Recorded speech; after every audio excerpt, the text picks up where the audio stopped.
stop copying your competitors' keywords and actually start to rank with more sales.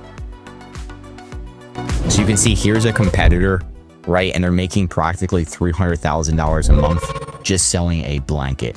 And let's just say this is your listing and you're making $24,000. Again, they're making practically more than $200,000 a month more than you. And what we want to do is find new and better keywords. We don't just want to copy the competitor.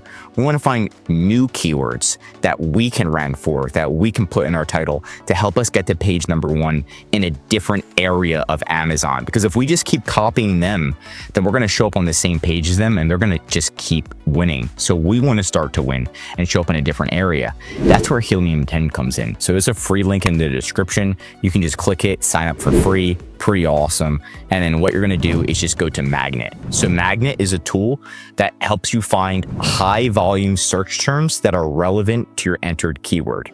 So what you want to do is you want to take either your competitor or your keyword and just say, okay, what is their ranking for cooling comforter, right? So we're just going to take their keyword.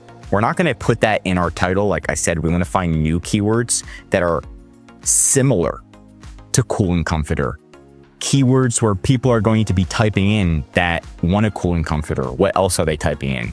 Ice cold comforter, right?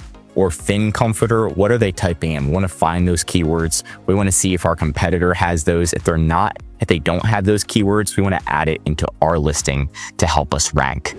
Okay, so right off the bat, we've got cooling comforter and we're going to see different here. Blankets full size, comforter blue. So let's just filter it by search volume because we want to get the highest search volume possible. Now, cooling blanket right now is getting over 600,000 searches a month. Now, we should probably just see if we have this. So we have cooling blanket, but it's not in our title. So that's going to be the first thing. If it's getting an extra 600,000 views. So look, 600,000 extra views. I mean, like I said, let's just at least just think about putting this in our title. Right, this keyword. So I have a little sheet. Hey, maybe we should put this in our title. There's a reason why they're putting it right at the front. If you just got an extra 600,000 views, chances are your sales are going to go up. Okay, so now we've got some other ones. Throw blanket, right? Is ours a throw blanket or a weighted blanket? Right, so we're going to put throw. So we have throw blanket right here. Is it a weighted blanket though? It looks like it's a weighted blanket. But maybe it's not a weighted blanket. You can still put weighted. Exactly described, cooling and weighted at the same time. So it technically is a weighted blanket. People are saying it's a weighted blanket in the description. So what you want to do is also put that it's a weighted blanket. They don't want to put it in the title. They can put it in their bullet points, right? Their bullet points has a lot of areas to improve. Do they put weighted blanket? Lightweight blanket. Do they have weighted? Weight. They don't have the actual keyword weighted blanket, which is getting an extra 200,000. So this is a keyword that the competitor isn't using. Okay, so this could get us ahead, especially because in the reviews, one of the customers literally says it's a weighted blanket. So again, if the customer believes it's a weighted blanket, you put that in your listing, that's fine.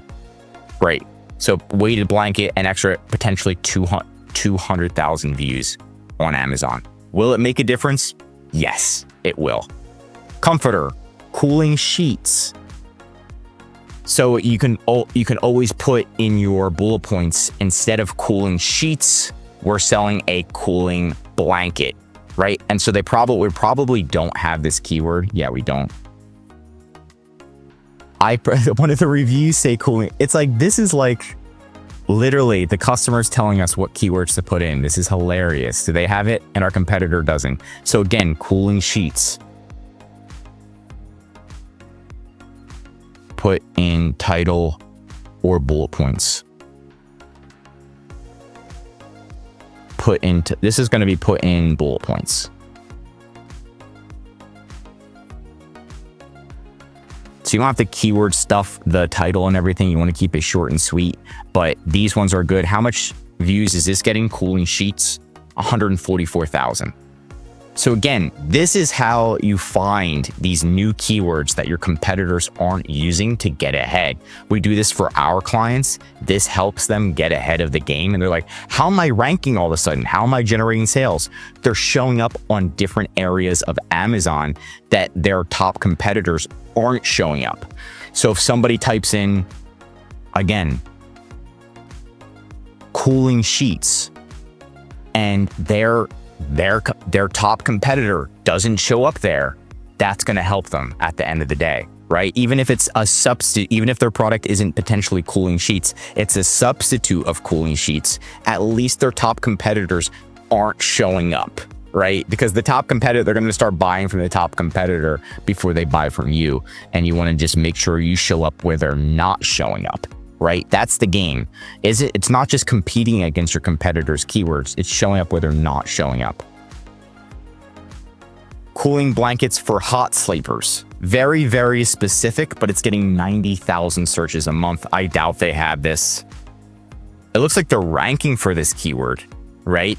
But I don't see this keyword actually on their listing. So again, I would definitely want to have this keyword.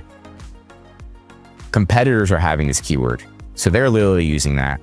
So again, I would definitely want to have this keyword at least in the bullet points.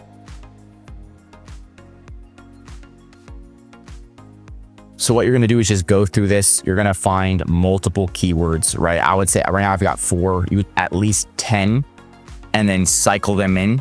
Wait 60 days, cycle them out, and cycle new ones in. You want to keep cycling. That way you rank for these keywords, right? You can even run Amazon ads towards these keywords. Then you're going to start to rank on page number 1 for these keywords. Your sales are going to increase. You can stop running ads for these keywords. You can take them out and replace them with something new. This is going to help you improve your rank over time, so you can show up on all these different areas of Amazon. And the more places you show up on Amazon, potentially the more sales you'll generate. Now, if you show up in all these different places on Amazon and you're still not generating a sale, it's probably your listing. So what you can do is go to our website. There's a link in the description. You can get a free listing audit for us. We're going to actually make a step-by-step on how to improve your sales. Look at your top competitors, how much your top competitors, and what you need to actually improve your listing to help your listing convert. Because once somebody clicks, the next thing you need them to do is buy. Sometimes they click and they're not buying. There's a reason for that. And that's why we're here to help you. But that's it for today's video. If you want more Amazon videos, tell me what to cover next in the comments. If you learned something new, drop a like. And if you're an Amazon seller, I highly recommend subscribing to our channel, because we're giving away great content that's going to help you in your Amazon journey. And of course, if you need help with increasing sales, anything mentioned in this video, or just help selling on Amazon, contact EHP Consulting Group. The link is right in the description to contact us or schedule a call. Also, one of our most popular services is our full Amazon account management service. This means we're going to be managing your inventory, customer service, running ads, dealing with Amazon support, SEO, and most importantly, growing your sales. It's all about helping you work on your business and not in it every single day. I'm Josh Hackett, CEO of EHP Consulting Group, and I'm signing out.